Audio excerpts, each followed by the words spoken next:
Good morning, everyone, and welcome to week number 7 of Introduction to Criminal Justice. A lot to cover this week, as you can imagine. There was a lot to cover last week as well. And on a side note, I hope certainly you're enjoying the nice weather we've been having this weekend. This week, we're going to cover Chapter 6, and we're going to review a lot of material regarding issues and challenges in policing. We'll talk about police subculture, the methods for building trust and integrity in our communities and in our own organizations. We'll talk about the role of policing, how it's changed since 9/11. We're going to talk specifically and review a lot of material about use of force guidelines and why things have changed since the incident that occurred in Ferguson, Missouri, involving Michael Brown, and why you think they have changed, and why do you think that they should have changed, if that's your opinion. We'll cover police ethics, and this is one of the things that I stress in all of the classes that I teach at NCC, and why it's so important in today's day and age to make sure that we never ever lose focus of ethics in policing.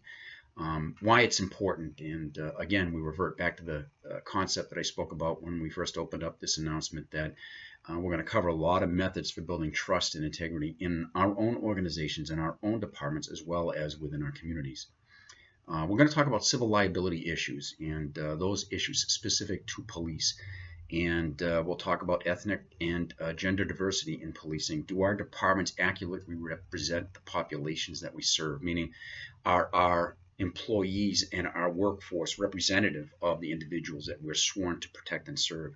Why it's important? Does it really help us do our work more effectively? And are we socially and ethnically diverse like we should be? We'll talk about racial bias in policing, and do you really think it exists? And if you do, why is it that you think it exists? And is it because we hire racial and or racially biased individuals to work as police officers in our own organizations, or is it implicit bias?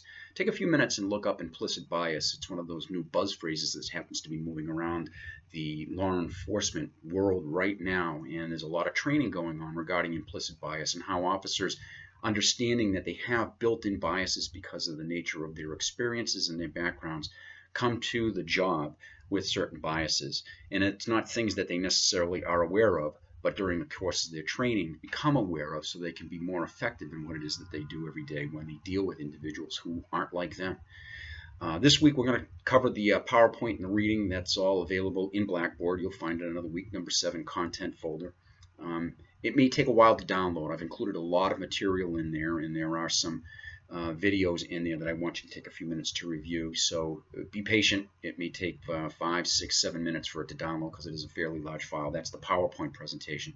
There's a quiz that will be available on Wednesday. There'll be a separate notice coming out regarding the quiz and when it's available. There's no discussion board or journal entry due this week, and I'm planning on, right now anyways, holding a midterm roughly in week 9. More to come on that, but it'll be everything that we've covered and reviewed up until this point, and up until the point where the midterms actually conducted and available on Blackboard. But we'll cover that again more in the next week or so as we get closer to the point where the midterm will be available for you. So again, have a great week. I hope all goes well. If you have any questions, certainly shoot me a message, and get caught up in any of the missed assignments that you may already have that you haven't completed yet.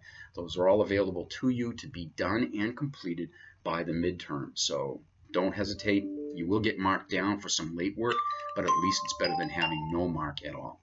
Again, good luck. Enjoy the week, and I'll talk to you soon. Bye.